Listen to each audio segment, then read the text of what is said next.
what I mean, very detailed information about their attack, how they attack. Now we have to know that there is a war on between the satanic forces and the divine forces. Now you are the people who have chosen to be divine. But even if you have chosen that and God has accepted you and has given you your own powers, still you must know that you are still vulnerable very much to the attack of the negativity upon you. Now always one has to remember that divine will win in any case. There is no doubt about it. Supposing you fail the divine, you will be the losers, not the divine. If you all fail the divine, then you will be destroyed as negatives. So in the ultimate destruction, divine will finish off all that is satanic. There is no doubt about it. But how many people are going to be destroyed is the problem. So you all have to be very much alert that you are to be saved. And you are not going to be one of those who are destroyed. The more we say, the better will be our enjoyment. The more people we say, there will be a greater power flowing, and the effect of that impact will be such that we might ourselves able to negate all that is satanic, and a very little will be left which will be destroyed. So the responsibility on this earth is to understand that there is a war going on. Now this war is within and without. First basic thing, within and without. First we must see the within.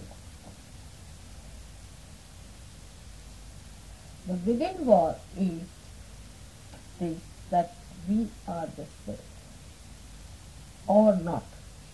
Very too simple. We are the spirit or we are not the spirit. If we are the spirit, that means we are not ego, we are not superego, and we are not this body, this mind or anything, but we are the spirit, which is perfect. So all the imperfections that come within us are our own, and we are responsible for the imperfections, because whatever God does is perfect. And when we see that there are imperfections, I mean, that is also a very big if. If we see, because that seeing is also not possible for many people. They are so blinded by their ego, they cannot see it, they are not aware of it. Or some are so blinded by their possessions and superego, they cannot see it.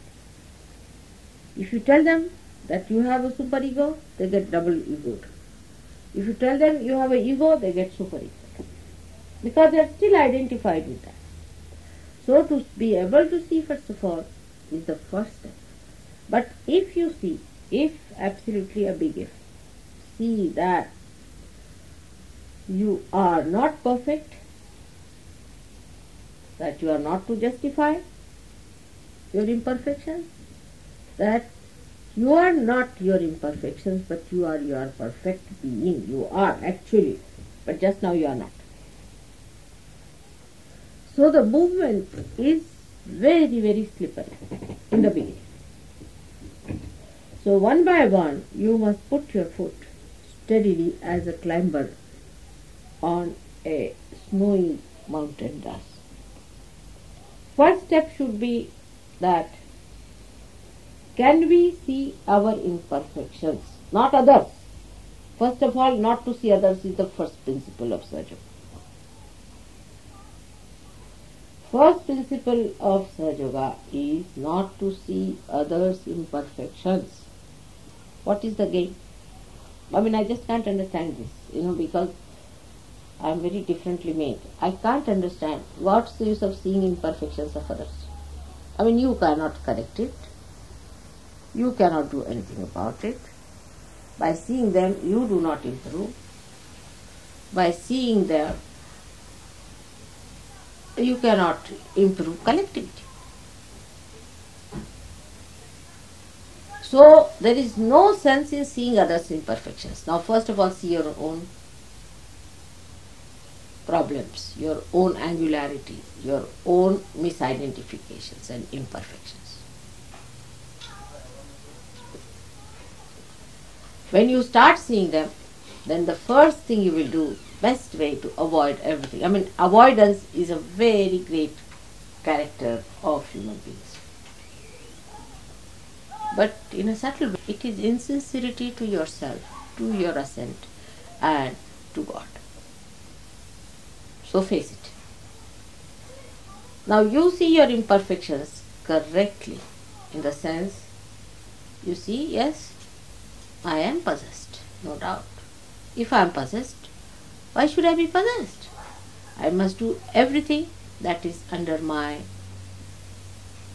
control to get rid of it. Now, a possessed person is always an abnormal person. Either he doesn't talk, or if he talks too loudly. They are in dualities, always remain. Either he is very hot-tempered, or he is oversweet. Any person who is extremely sweet, all the time is very sweet, never gets angry, that's abnormal. Should be able to sometimes show your anger. For example, somebody beats your mother, won't you be angry? At that point, you should be angry. You have to be. I mean, if you have a personality, and a discreet, wise personality, you should be angry if somebody does anything to you. You should be angry. That anger is given for that right correction of a person who tries to harm the source of wisdom, source of everything. So that anger is all right, justified. And in that way, one should again not to be deluded that if mother has said at that time anger is all right, then anger is justified. This is the trouble with human beings, is that they generalize everything. So one has to know one thing, that you were human beings. Now today you are yogis, but you were human beings. And that human beingness is still there in you, still lingering in you. And all these things are like caterpillars, parts are still hanging around you, that you still behave like human beings. You should not, you should behave like a yogi. And yogi is discreet by nature. He knows where to get angry, he knows where not to get angry. But for a Sahaja Yogi, one has to learn it by dropping out all those human beingness that is attached to you. So the discretion, and that wise discretion, is to be developed. Like Krishna has said that you have to go and fight. Take the swords in your hand and fight the enemy. Now one would say that Krishna has said, take a sword in your hand, now go on killing everyone. Then even Hitlerism can be justified. He said, your enemies. This is important. Your enemies. Now who are your enemies? Who go against your ascent. There are 6 in number. One is lust. Lust. Of course, perversions are out of question, but even too much of lust, like you see, too much attachment to husband, too much attachment to wife. But the other side is also there. Running away from sex is another nonsense, you see. That's another sign that you are possessed. Definitely, no doubt. If you are husband and wife, you must have sex life, but a sensible one. And a relationship should be such that it should ultimately culminate into it, and not the way people all the time think of sex. If you think normally of sex, then it's something wrong.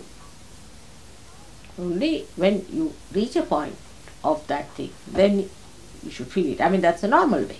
Like when we don't think all the time of water, do we? When we are thirsty, only then we think, isn't it? But those who think about water all the time means you must be having lots of thirsty people within you. That they are asking for water, water, water, water, water. It's a point where you reach, where you feel hungry about it.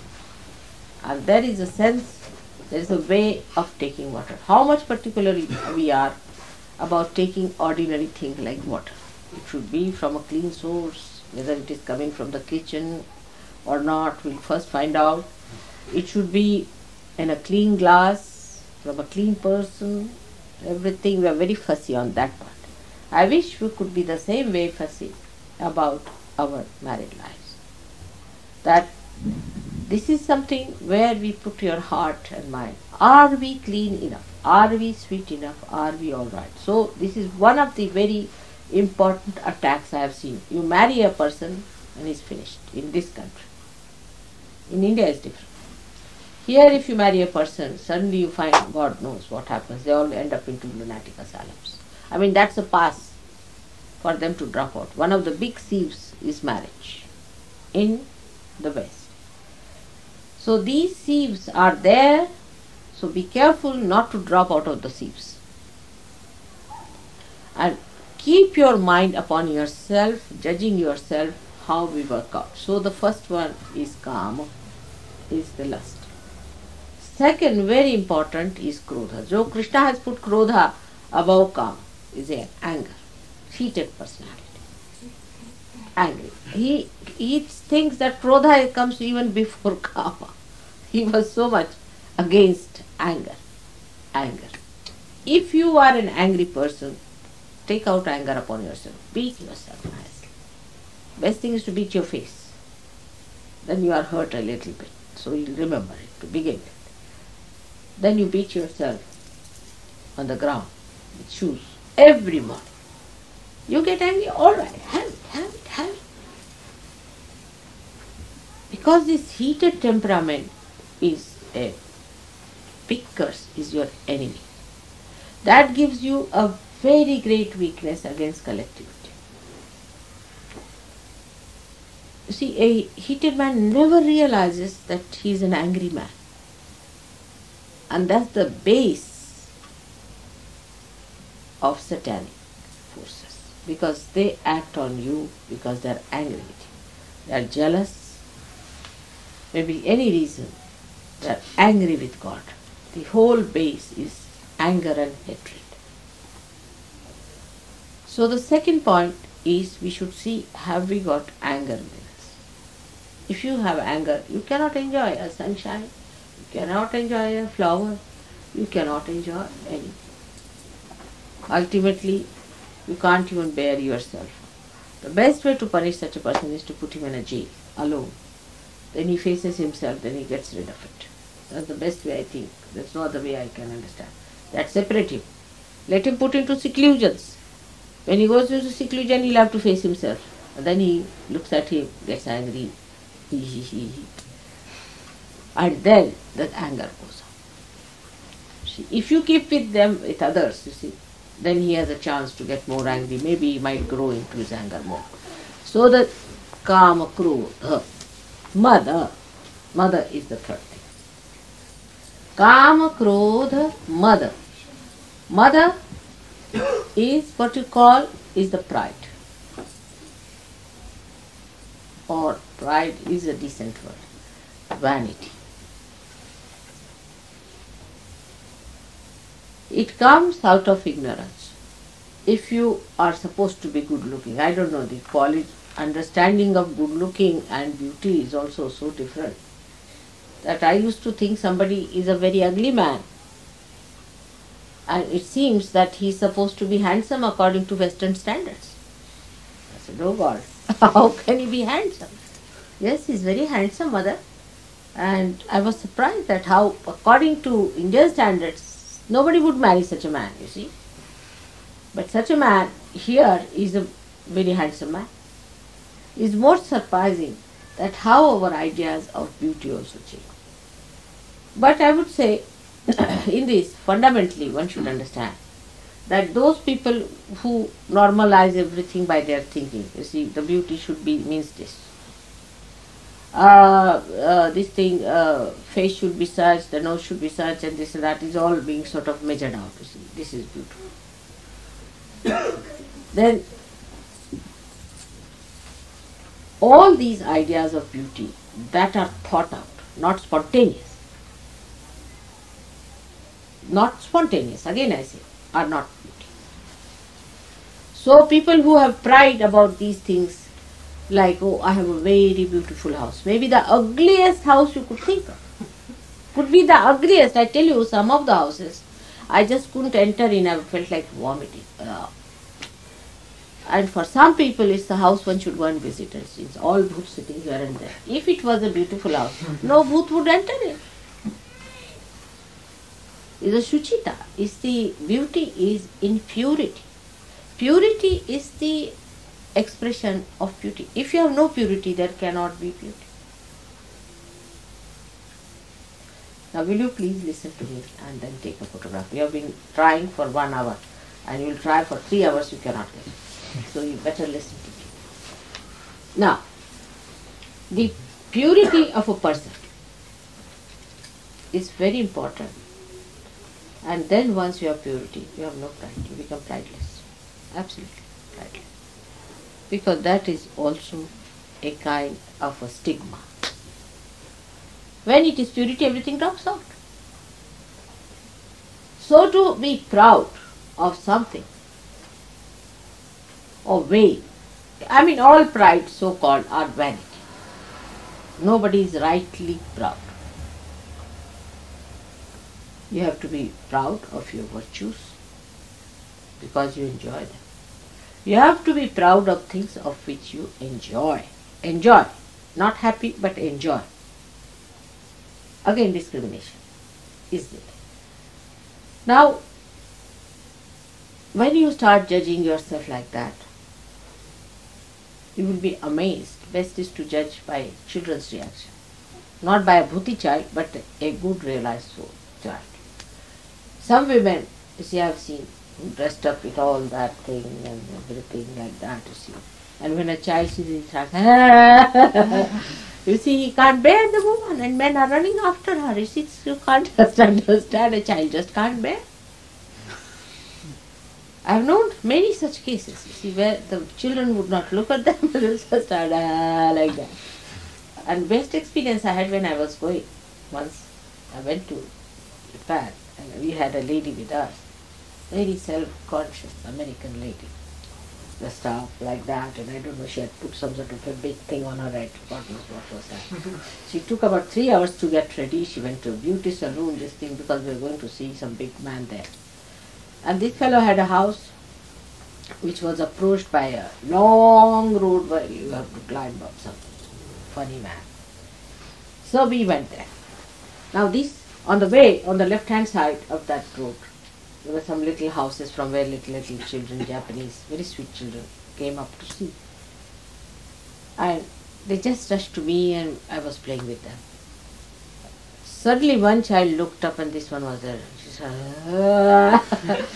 and now everybody, they all ran away. So I caught hold of a child. I said, why are you running?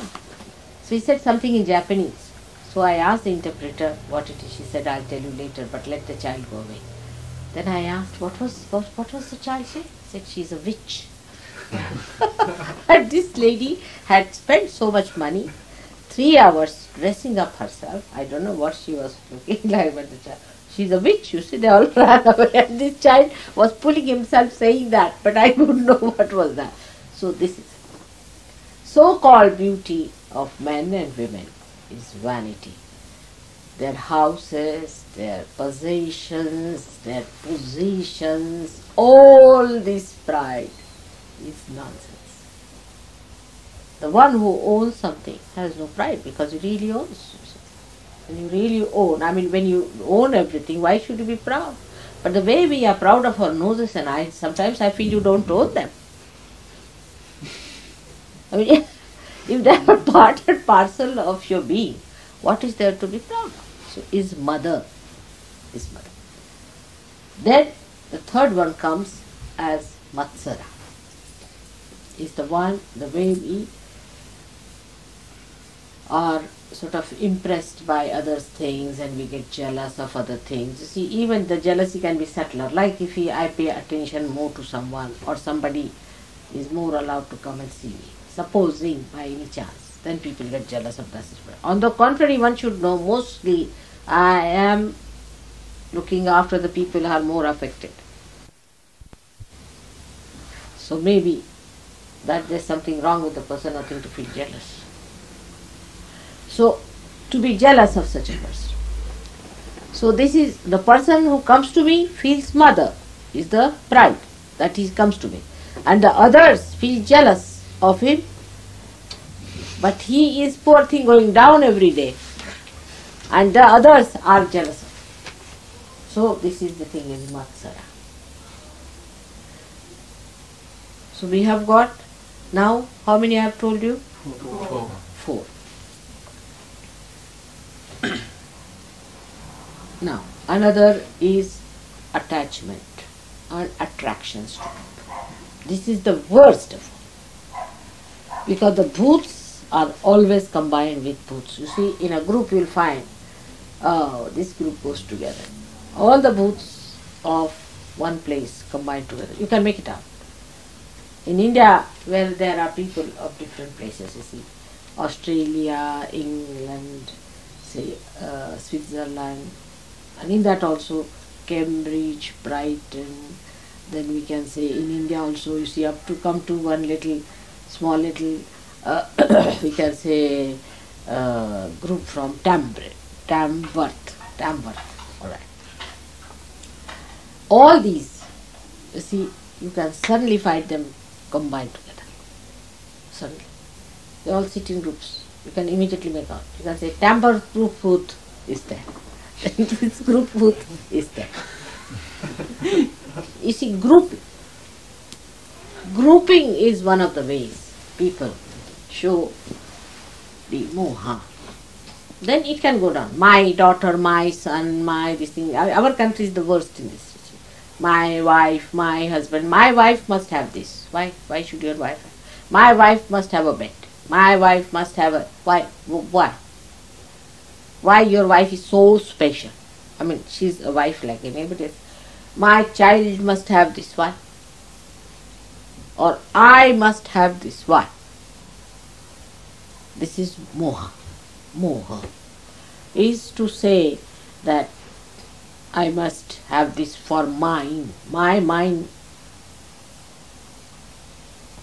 First, I, my, mine. You can put it three. I, my, mine. These words should not be pronounced. It should be our. You must have noticed I say so many times. I, who is absolute I. I am absolutely alone, single. But so many said our. I say our disciples, our disciples. Now who are the ours? It's me only. Who else is there? But so many times our disciples are there, our this thing, our. When Gregor wrote his book, I said, don't say I, say our. We. So you should never talk in I's, but talk in we, or at the most if you have to talk about yourself, you should say, this Bala. This Bala wants to go. So you are separated from Bala in a third person. So the I must be dropped out and out because you have finished with it now. That's finished. You are no more that I which was closed up. So no more I exists. Just try to open out yourself to be one with the collective, this moha. Then it can be very subtler and subtler. My country. Say to be proud of India now. I am supposed to be born in India. Sometimes I am so ashamed to be an Indian. So ashamed to be an Indian, you can't imagine. I mean, then I feel if my hair were blonde, I would be a happier person. Sometimes I am ashamed to be British when I think the way they behave towards other countries. And sometimes I am ashamed to be a developing country, and sometimes I am ashamed to be a developed country because I can enter into any personality. But I better try not to be any one of these where I feel ashamed. There are good and bad points in everything. So why to get attached to anyone? Because everybody has 50-50%. So no use getting attached, you see. Who is Indian and who is British? It's made by human beings only. God has not made you like that. He just created one world with crazy human beings. They have done this nonsense, you see. So what is there to get attached to someone or detached? Everyone has got good points and bad points. So how are you to say, I don't like this man, I don't like that man? What is there to say? I mean, if I was to say like that, as I said many times, I would have been left high and dry. I don't think I would have a single companion with me. So whom to discard? And whom to get attached? So this moha. And another is the desire to own something of possessions, lobha.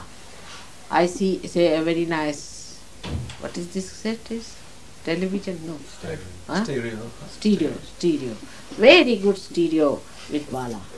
Then I must have it. It's yours, man. Huh? I don't know even how to operate. My work is of Miami. See, it's like that. This is to try to have something which you have. Say, I was coming in Tamworth. I was looking out what should I buy from Tamworth. So, why? What is the purpose? I bought two things. Will, if you remember, we might have forgotten. We went to that shop. Yes, Yes, ma'am. Yes. Because that place, these things has been looked by many people, have seen this. It's a beautiful thing, has good vibrations. So through those things I can put my attention onto the people who live there. So I always go and purchase something from a shop there somewhere which was on the outside where people were seeing it. You see, they were coming, going, seeing, and their attention has been there. So through that I can work out my attention on these people who have put attention on it. That's matter. And that is how a matter is useful. Without matter, God cannot manifest. He had to materialize himself also in a form to talk to you. And there has to be a form through which he has to act. And that's how I have to get something like that. But when I find that this is alright, I've used it, then I'm not attached. I give up anything. You like it, alright, have it. Just have it. When I have it with me, I use it for a purpose. And when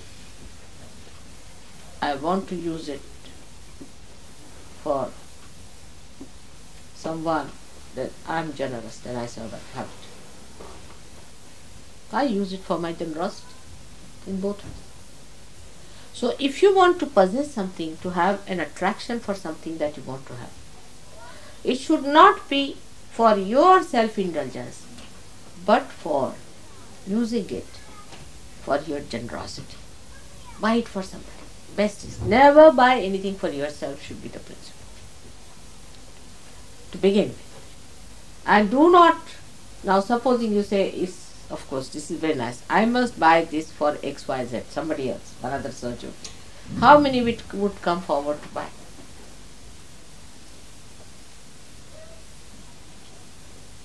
It's for yourself, one would. Now let us see from our budget. How much do we spend for buying things for others? Apart from mother. Mother you will, but apart from mother.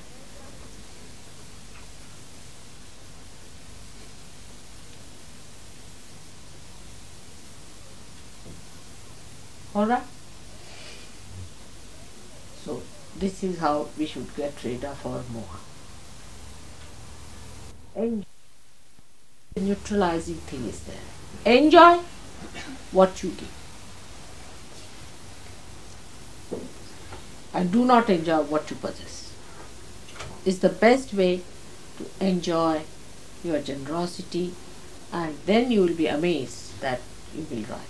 Now this is all for your own ascent, most selfish thing I am teaching. This is the most selfish thing. As you can say, swartha. Swartha is called as, if translated directly, it means selfishness. But swa-arth. Swa-arth means meaning of your swa is yourself. Sanskrit language is very clever. Selfishness itself means unselfish. See?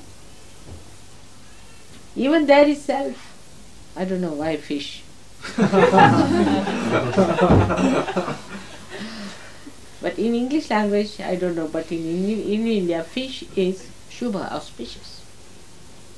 So selfish must be meaning that it should be auspicious for yourself. Selfish. But if the self is alright and the fish is smelling or rotting, then it becomes selfish, dirty one, isn't it? That's what it is. But it must be the meaning is auspiciousness for yourself. So this is the real selfishness, if you like the word. This is for your good, that we must be careful about, that we are always attacked on our weaknesses and not on our strong points. We should never be identified with our weaknesses, never justify them. Never justify them. Otherwise they will go deeper and deeper and deeper. Otherwise one will say, oh, I've given up. It's alright. That's the thing Sahaja Yoga is doing all the time. You don't know it. There's a circle going on. You are thrown out of Sahaja Yoga circle. And you'll be thrown out just like that. Like a tangent you'll go away. And you'll never return back. And then where you will go, God alone knows. As it is. Who are you without Sahaja Yoga? Just think of it. What is your identity? You are nothing. So one has to remember that not to praise your weaknesses, not to support them, but to be looking out. Now a person who has a particular weakness, for example, say, of, you can say a very mild one, like, is of keeping Mataji's photographs. Say a simple thing. After all, Mataji's photographs are there. Why not I keep to myself? Even such a subtle thing is a weakness. Mataji's photographs are to be enjoyed by everyone. Your possessions are to be enjoyed by everyone. There is nothing like private in such that you enjoy. Even your wife is to be enjoyed by everyone as a mother. Even your husband is to be enjoyed as a father by everyone. Relationship may change, but we should allow our homes, houses, everything to be enjoyed by everyone. Now, if both are Sahajogis, there should be no problem. If one is a Sahajogi, then I can understand. If one is a Sahajogi and the other is not a Sahajogi, then it's a big problem. Alright. Because the possessions belong to one person and another person is not a Sahajogi, then it's very difficult. But when both are Sahajogis, then there should be no problem. It's to be enjoyed by everyone. There should be no objection on that one.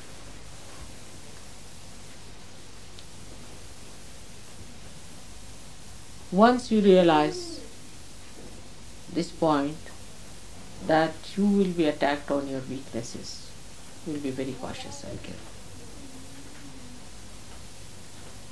about your weaknesses. Be careful about your weaknesses, because these satanic forces are going to pull you down.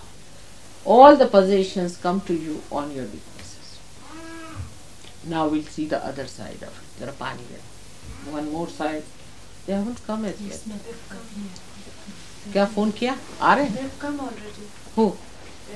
From London. I have come. Where are they? They're sitting outside. Are they listening to me? Yes. All right, good idea. I have come. Chalo. One more thing, one other side, which I must tell you.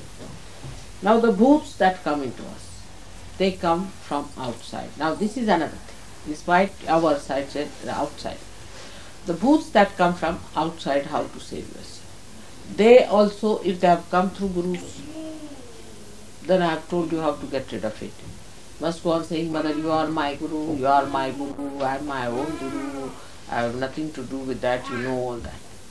So try to work it out. Certain gurus have got their own names as Rakshasas, you should know how to get rid of them and beat them out, and that's how you can work it out.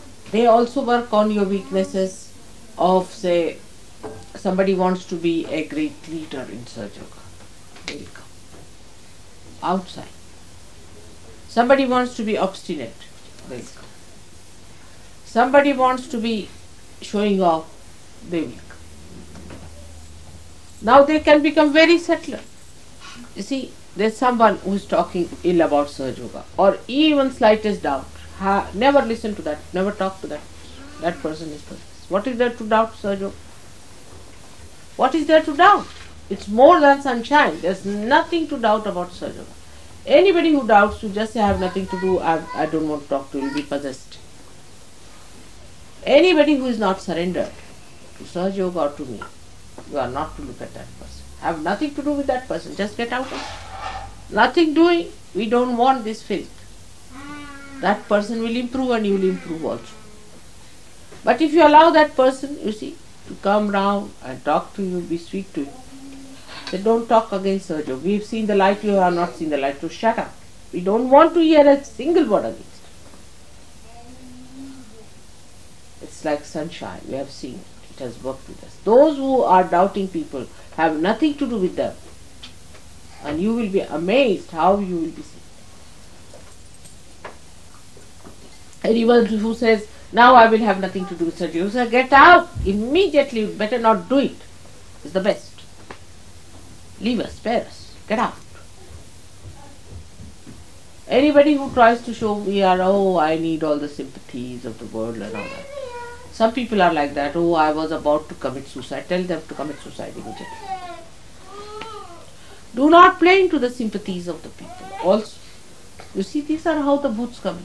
Oh, I am very sick, I deserve this, that. Alright, go to mother. Use photograph, do this, but we are not going to cure you. Nothing.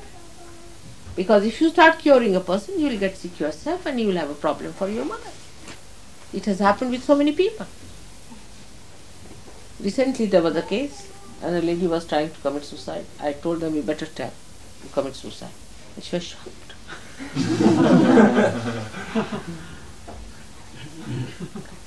Because, you see, this is a very subtle thing, that we want to be compassionate. Are you more compassionate than God is? Are you? You are not. Let it to happen through God. You just don't try to help a person to get cured. None of you should try. I will tell you when you have to do that. Not now. Just now you people do not try to cure people. If somebody wants cure, alright. You can vibrate the lemons and give. That much you can do. You have that much power. You can vibrate the water and give, because you are yogis, no doubt. But you do not personally touch that person. Please do not do it. You will be affected, very badly affected. Some of them are suffering from horrible diseases. And if these diseases grow into you, you will not know how to control it. So please do not try to check them or do anything. Give them a photograph if you want. They can use the photograph. Ask them to sit in the water. After using the photograph, tell them to keep the photographs to themselves. Do not take it back. Be careful on this point so that they do not attack you. This is one way they attack. Then a person who is very hot-tempered, better recede from such a person. Because if you try to argue with that person, you will get the boots upon yourself. If somebody is angry, you said you are heated, finish. Don't talk. Just don't talk with that person. Have nothing to do. Because you get the boots upon yourself. You see, you are not to neutralize such a person. Just get out of it. Try to remember what I have said to you. That you are not to go on fighting or arguing with anyone whatsoever. If somebody is argumentative, let him be argumentative. Do not go and argue. You can tell me about it. I will treat that person out. You should not take things into your hands. God is operating His own laws. You should not take His laws into your hands and start operating. First of all, one should know either you are attacked from the left or the right. The right people are the ones who come and attack you by their operation. With such people, you just shut up from them and they'll be alright. If they are left alone, they will know what they are. You talk loudly, assertively and all that. Just keep them out. Don't have a relationship with them. Obstinacy. Some person is a very obstinate person. Just give up. Give up. You have not to cure them. You have not to save them. You have not to achieve anything. If they are obstinate, you are obstinate. Finished. We have nothing to do with you. You go ahead. What's this for getting stuck with an obstinate man or an obstinate woman? This is what one has to realize, and one has to go further with it. Now, you think about it, you will get inspiration and you will know how to manage these negative forces away from you. Avoid all external attachments that you have. Like somebody is very much used to TV, better not see. Somebody used to so much cinemas, better not see. Somebody is used to this, better not do. Gradually find you will be very discriminating. For example, I don't normally like sopranos very much, the way they go on. All sopranos are not good, but there's so many, like Elizabeth Schwartz. Have you heard? Oh, she's a genius. She's a genius. Oh, what a beauty she is. So, then the same. Everyone who is a Sahaja is not good. And you need not bother about every Sahaja. Keep company with the people who are good Sahaja, who are surrendered, who are humble, who are collective. Start forming a group of mother. This is my group, which is absolutely surrendered to me. And those who are not bothered about other things. Such a group should be formed. Gradually this group will gather and this surrender group will come together. And you will be amazed. Will create a beautiful nucleus.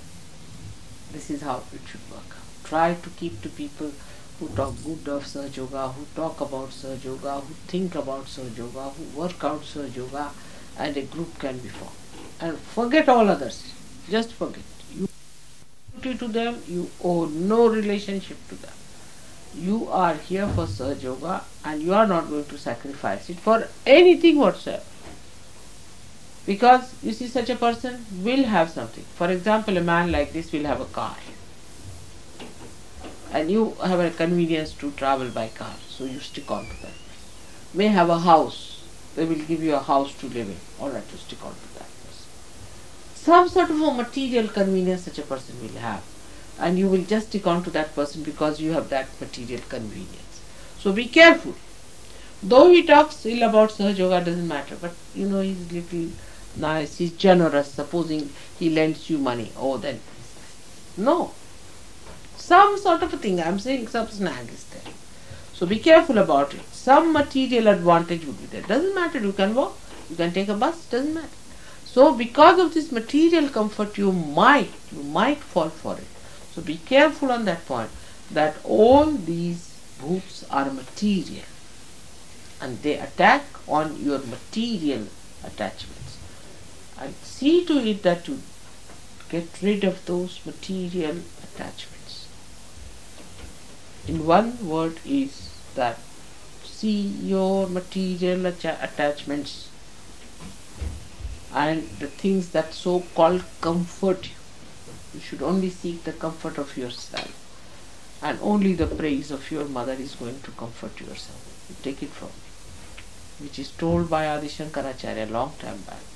And I wish you would understand that there is nothing else that is going to comfort yourself.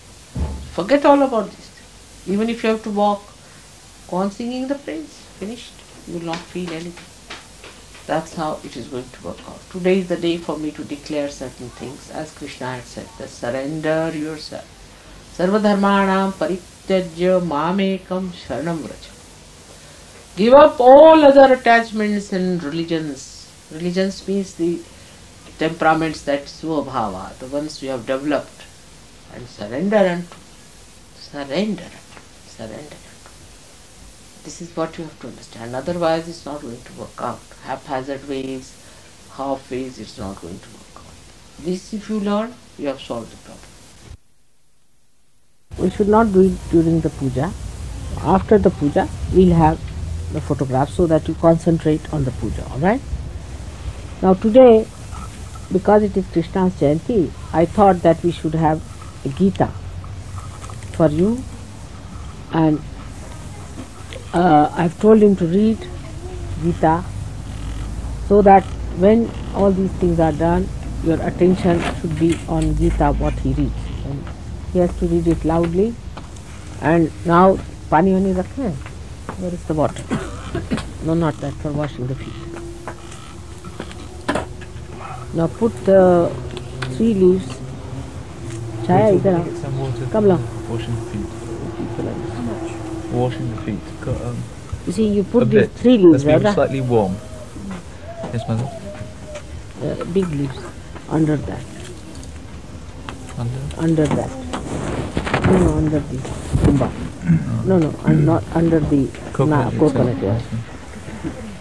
The other way round rakhna chahiye coconut.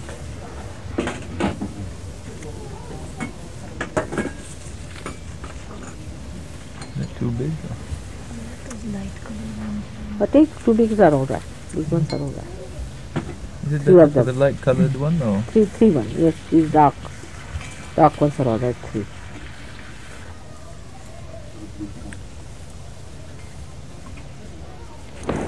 Yes, now put it on top here. Yeah.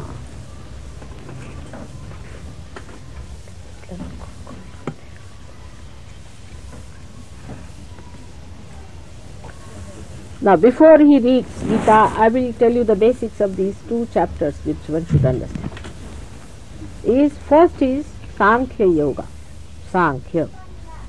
Sankhya means Sahaj Yoga, we can say. But Sahaj Yoga is a combination of Karma Yoga and Sankhya. It's both. The first part of Sankhya Yoga is, first part of Sahaj Yoga is that you get your realization. That means your awareness is to be enlightened, you should have the knowledge to begin with. That is Sankhya. That you meditate and you achieve your realization is the first part, is Sankhya Yoga. That is the first thing Krishna has said that you achieve. Then the Karma Yoga is actually should start after that. That is Karma Yoga. And whatever he said about Karma Yoga is actually after Sankhya Yoga has to be done. Sankhya Yoga is the first thing he preached. And then he said about Karma Yoga. That you cannot do Karma Yoga before Sankhya Yoga. But this is the trick of Sri Krishna. So those who try to do Karma Yoga before Sankhya Yoga are mistaken people. Moreover, he has tried to show that there are no 2 things, they are one. But they become two, because if you put the Karma Yoga first and then the Sankhya Yoga, it would be like, say, a telephone which is not connected. You go on telephoning. That telephoning is Karma Yoga. And then you do the connection. So this is wasted and that is wasted. So what you do is to first of all connect. And then you do the Karma Yoga. So both things become one. Alright? Once you understand that without connection you cannot see your ego, you cannot see your superego. You dwell with your ego all the time and you are not aware of it at all. I mean, with Sahaja Yoga also you do, but with Sahaja Yoga at least you get aware of your ego. You get aware of your superego. So first you do Sankhya Yoga and then Karma Yoga is the thing that he is trying to say. And whatever he has said in Karma Yoga is after realization, after Sankhya Yoga. So first he talked of Sankhya Yoga. Now he says that those who talk of them separate are not wise. That's how he neutralizes. But he has created this mystery 6,000 years back. Because he wanted people to go around the world, you see, because they wouldn't understand. Let them telephoning. Go on telephoning. If you tell them don't do it, they'll be angry. Their ego will come up. So he said, alright, go on telephoning. Then when you'll be tired, you don't get any connection. Then you will come back and you'll say, it has not worked out. Then the mother will be here and she'll tell the truth. That's why these 6,000 years you have been telephoning. And that telephoning is Bhakti Yoga. But that comes the third stage. First you get your realization, secondly you work it out, perfect it, and then indulge into Bhakti, into joy. Now these are in 3 stages. First you get your knowledge, means your intelligence on your brain, and that part, the Virata, clearly. Means you achieve the Sat part of it, the truth. Then second you do the attention, Chitta, action. That's Karma Yoga. And third you do Bhakti, is the joy. Enjoy, you sing and praise, that's all. It's combined like that. So he has put 3 things, actually they are one, stage by stage. But for befooling people, he said you can do anything before. I don't know if he has said it, but he might have said it. He's very clever. So what to do? People don't want to take by stages, you see. They want to do first of all. I've seen many people who would like to do Sahaja Yoga more than achieve it. Alright, so now in these 2 chapters you will find out. Now when he says yogi, it means Sahaja Yogi. Alright? Now can somebody, who is going to wash my feet today? Somebody from here. Now you need not clear just now in my presence. Now please don't pay attention to yourself. Towards me. And surrender yourself. Alright? Now who is from this place? Kamala? Now who else? Come forward then. Come forward. Come Move along, to come the along. front. Rachel and all these people. Come along. Where is your Raj, husband? Jay, they're all sitting at the back and hiding. Come. You should sit forward. Come along, come along, come along. All of you should be in forward. Patrick? If you'll move back a bit, then you can Come forward. You come forward. All of you. You all come forward. Especially those who have not yet washed their feet and all that should be forward. Brian, have you washed before? Brian, come. Come along.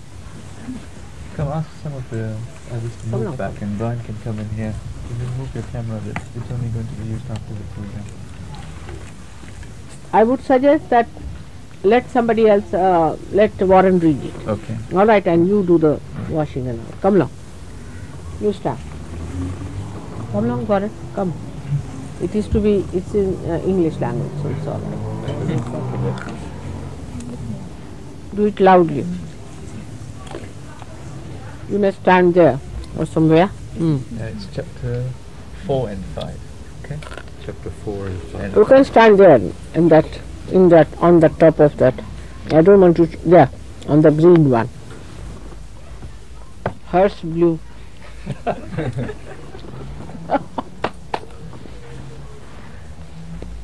Now listen to him.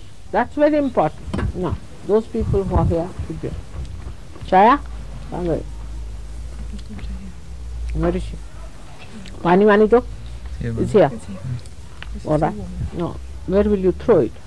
We're going to wash it onto the tree. All right, come now. Let them go. Now you read it. 4th chapter And and 5th. Sri Bhagwan said, I taught this immortal yoga to Vivaswan, the sun god.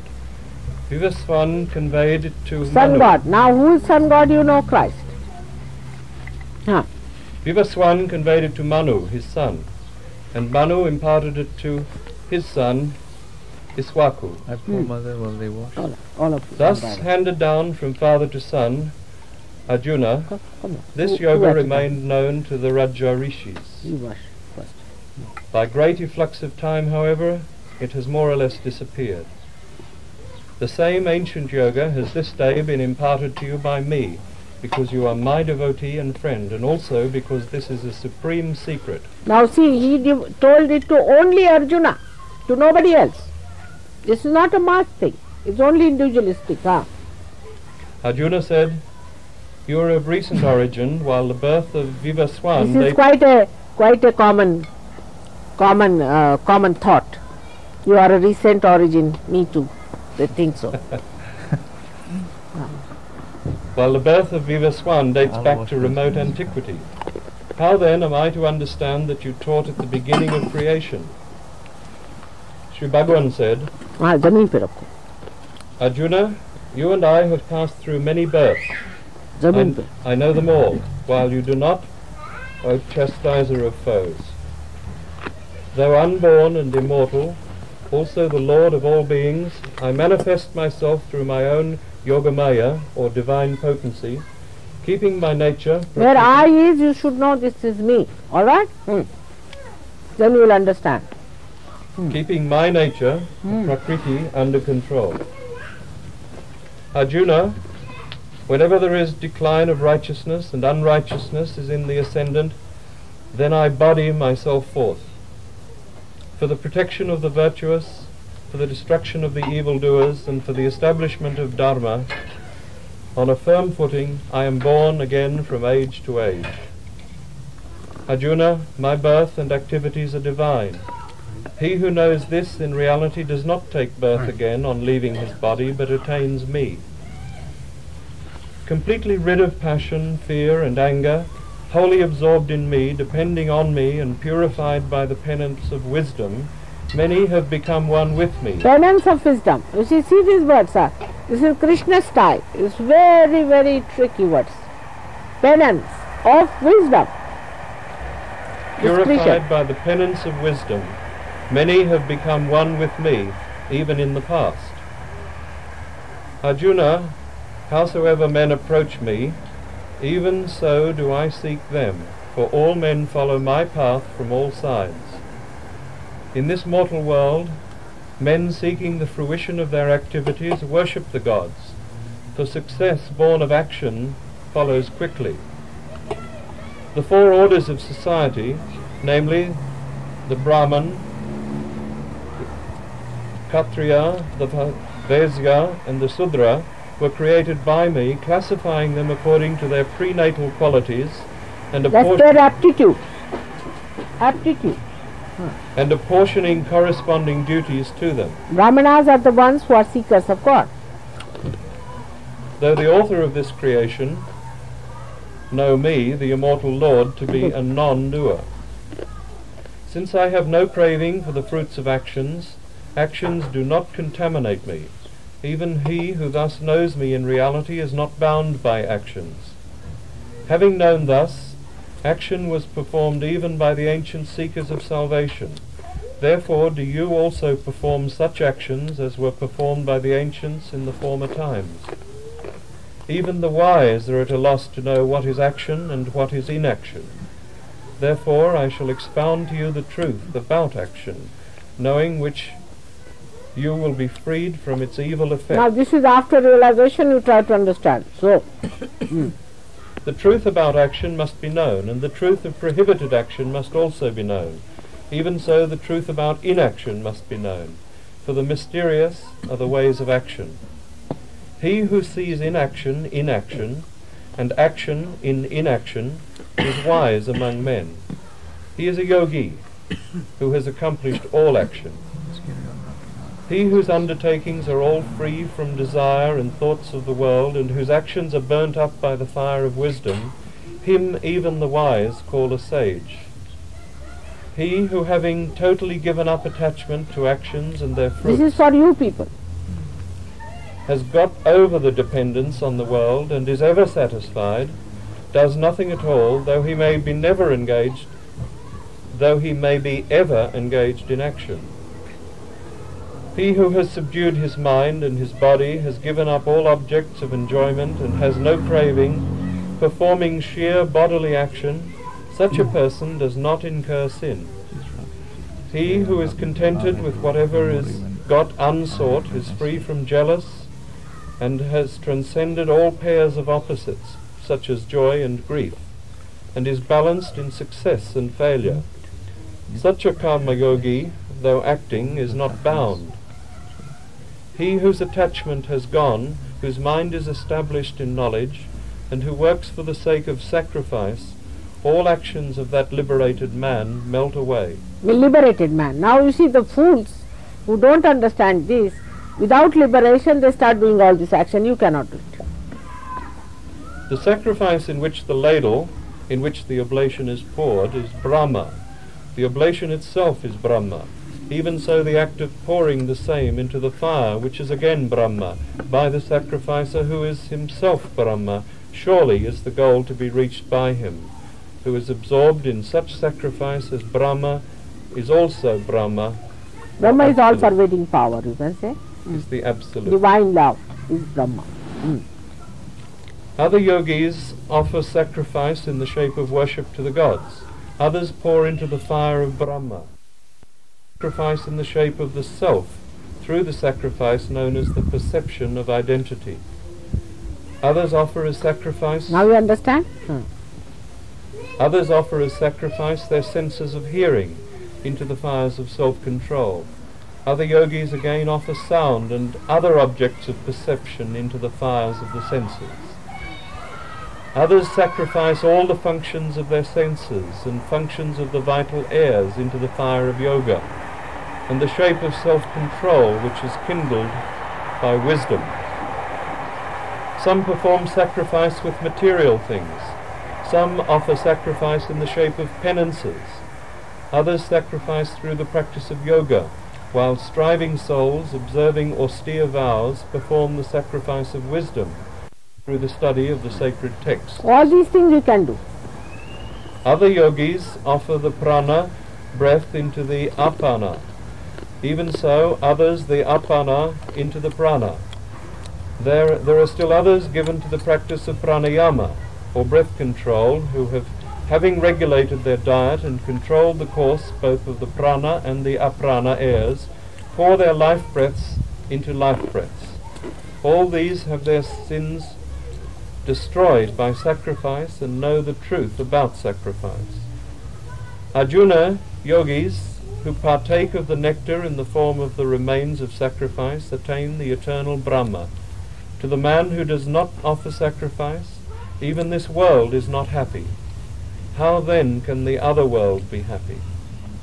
Many such forms of sacrifice have been set forth in detail through the mouth of the Vedas.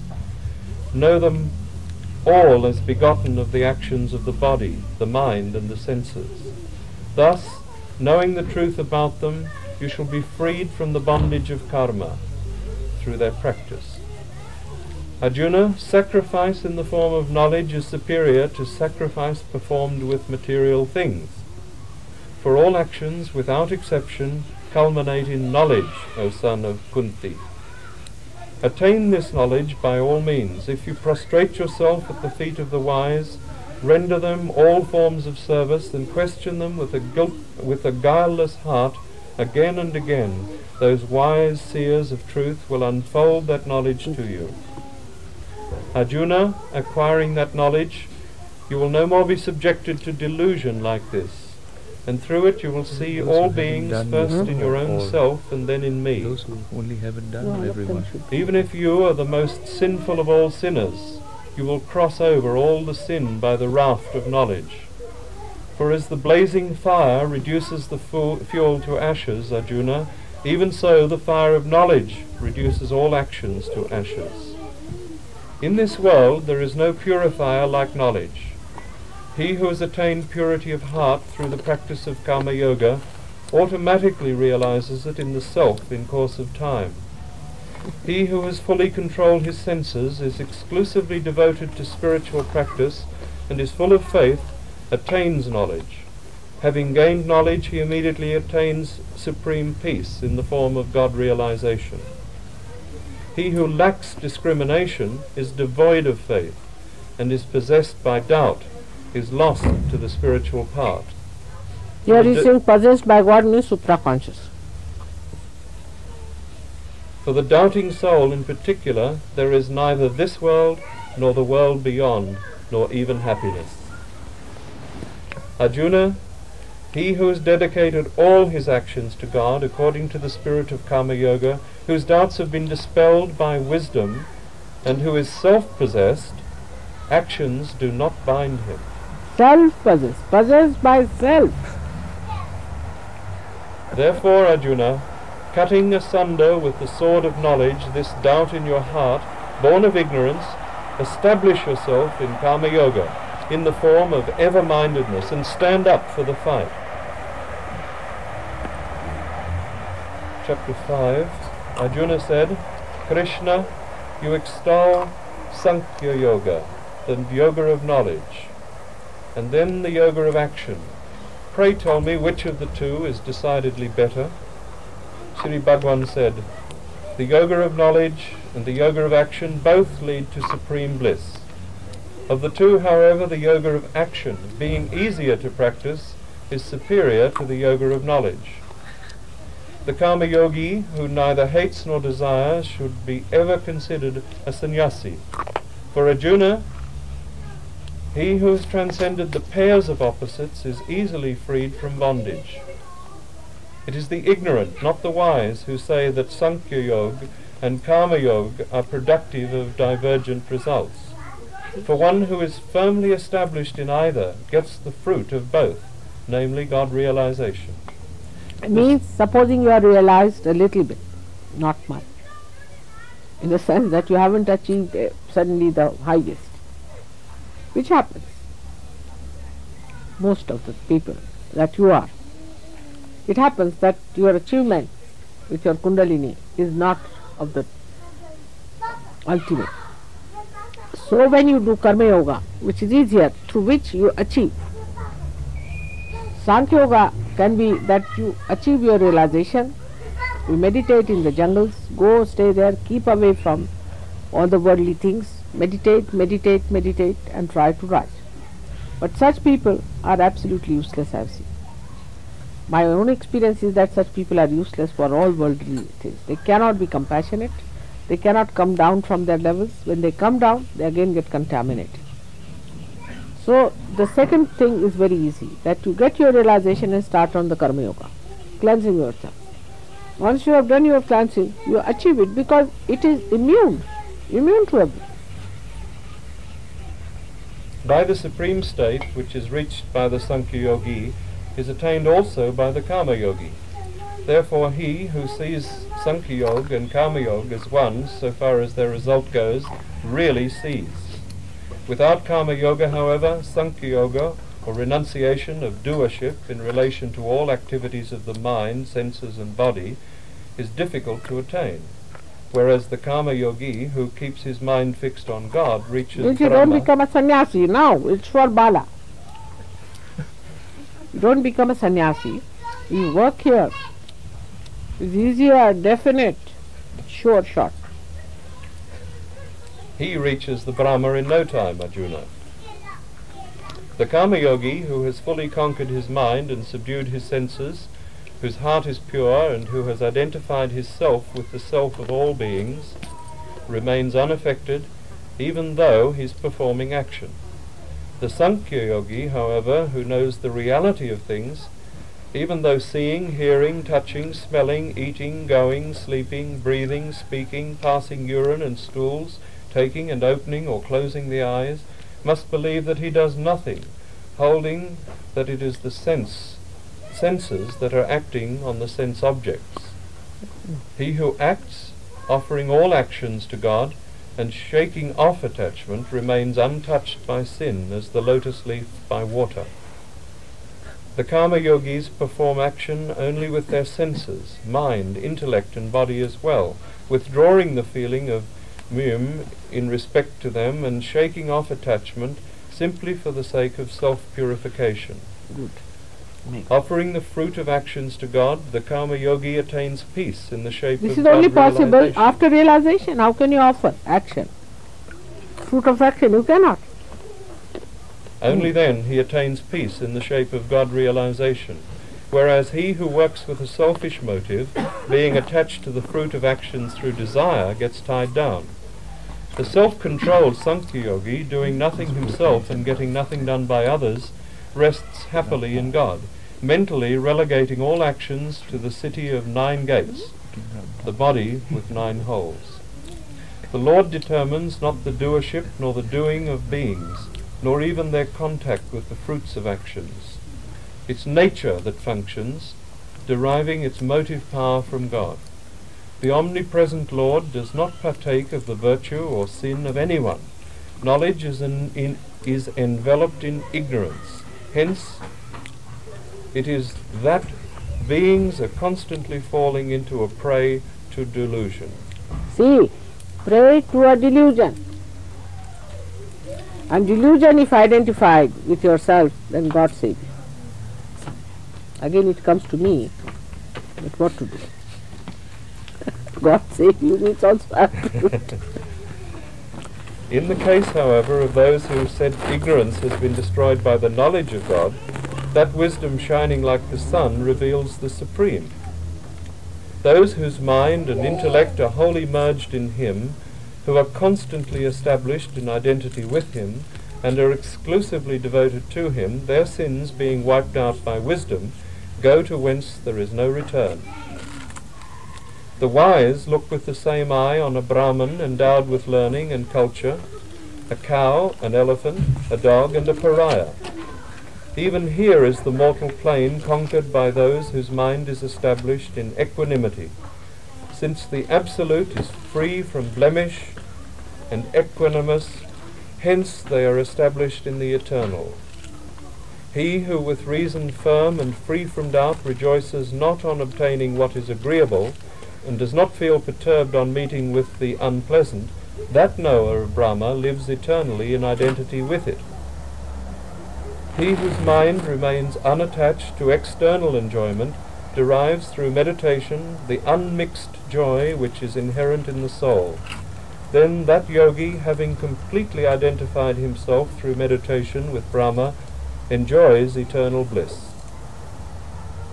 The pleasures which are born of sense contacts are verily sources of pain, though appearing as enjoyable to worldly-minded people. They have a beginning and an end. They come and they go. Arjuna, it is for this reason that a wise man does not indulge in them. He who is able to stand here on earth before casting off his body, the urges of lust and anger, he is the yogi, a harmonized soul. He is the happy man. He who is happy within himself enjoys within himself the delight of the soul, and even so is illumined by the inner light, or the light of the soul. Such a yogi, or a Sankhya yogi, identified with Brahma, attains the Brahma, who is all peace. the seers whose sins have been washed away, whose doubts have been dispelled by knowledge, whose mind is firmly established in God, and who are actively engaged in promoting the welfare of all beings, attain Brahma, who is all peace. इसमें डाल दो. To those wise men who are free from lust and anger, who have subdued their mind and have realized God, Brahma, the abode of the eternal peace, is present all around. Shutting off the thoughts of external sense enjoyments, with the eyes fixed on the space between the eyebrows, having equalized the prana and apana breaths outward and inwardly, flowing within the nostrils, he who has brought his senses, mind and reason under control, such a contemplative soul, intent on liberation and free from desire, fear and anger, is ever liberated. Having known me in reality as the enjoyer of sacrifices and the Now austerities... this part of Hatha Yoga, we have not yet started in Sahaja Yoga, but I will start it gradually. Because the tendency in the West especially is to go to extremes, so I don't want to do it, you see. Having known me in reality as the enjoyer of sacrifices and austerities, the Supreme Lord of all the worlds, and the disinterested friend of all beings, my devotee attains peace.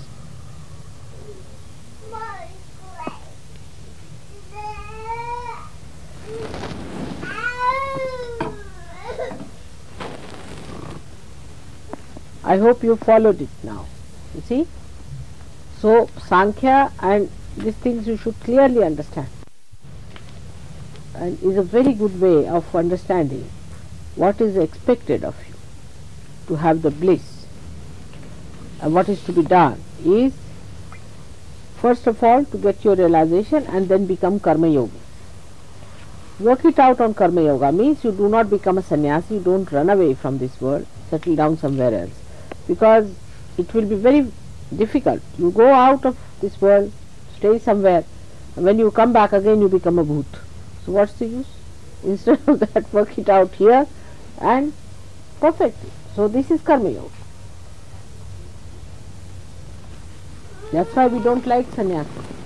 Yeah, because sannyasis are a different style. They are ascetic, so called. They are really not ascetic but possessed ascetics. So we have to first bring them in the center, and to understand they are in center, where they are given up the duality, extreme of this and that. They have to check it all the time. And when I am here, you should check it. For example, now some people are performing puja in Scotland. They said so. I mean, whose puja are you performing? My photograph? Can't you perform your puja here for Scotland? But I delude. They were not to be here for such an important puja. I delude. I do it. I have told you I am Mahamaya. That's how they were deluded in the idea that they will perform my puja in Scotland, for Scotland. What is the need to go to Scotland? Can't you perform it here? And when I am here, why shouldn't you be here? But when they asked me, I said, all right, if you want to do it, you can do it.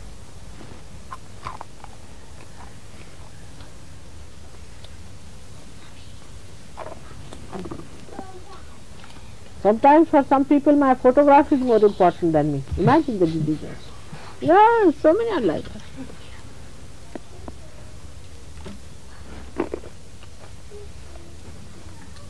And then they'll say, Mother, we did the puja and then this thing happened. The delusions must show themselves. No, no. Good. Right. Excellent.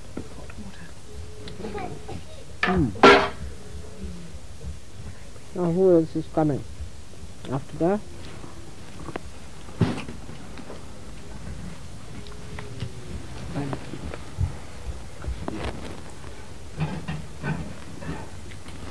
Yes, this book. This one.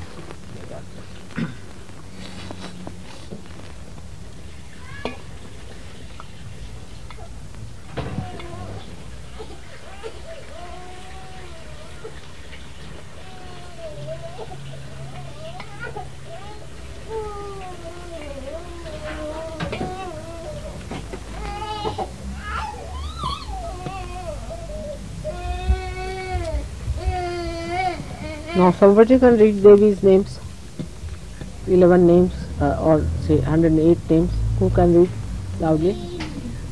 Anyone from your group? You can do it. Yes. Now? 108 names here. You do it while they are washing. It's over washing. Have you done it? No, come on. You're done, so you probably won't take it. Rub it, rub it hard. Rub it Rub hard. hard. You pour water. Little by little, but Very you good. let the water.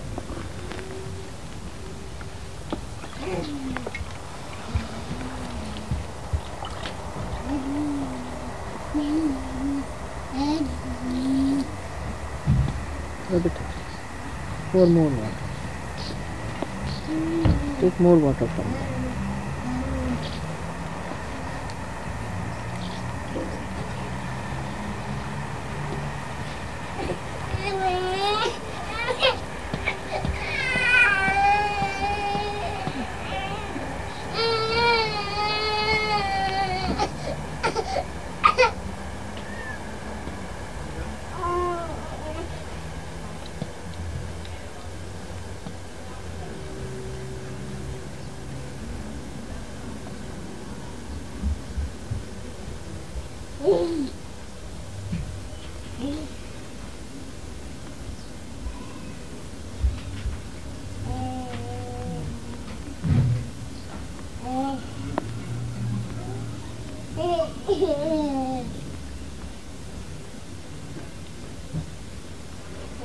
Sari is looking nice, fellow.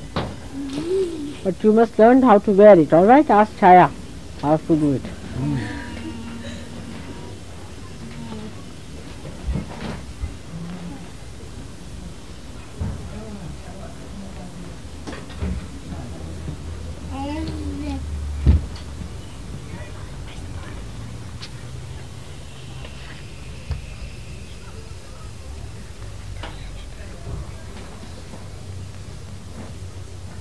That's all.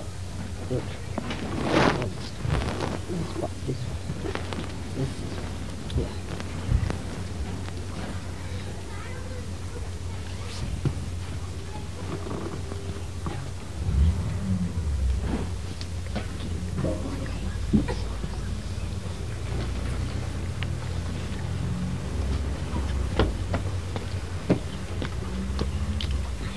Where is he gone? He's come.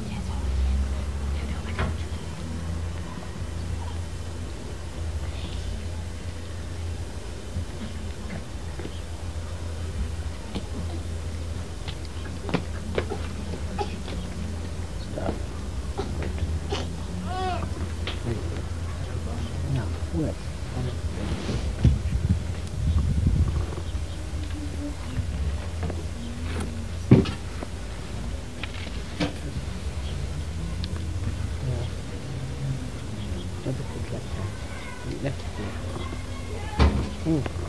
Rub it hard. Hard.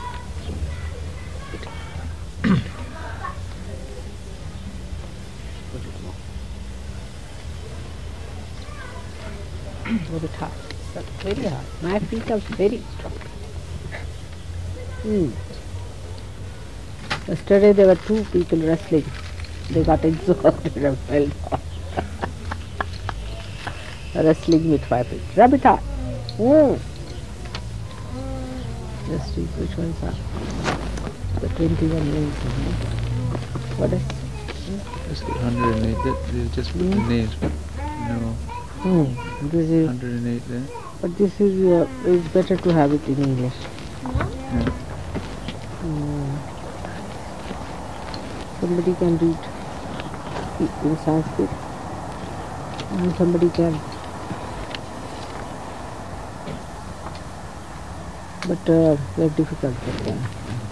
But, what 2 books is it? No, that's Devi Mahatmaya. That's the Lalita Sahasranama. Those are the names there. Yes, we used to do it from here.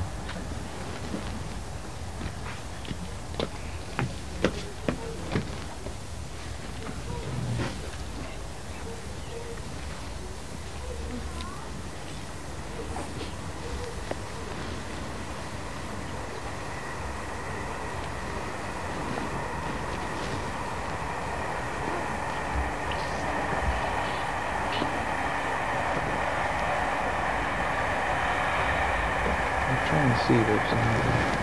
Which is we used to do from some page here.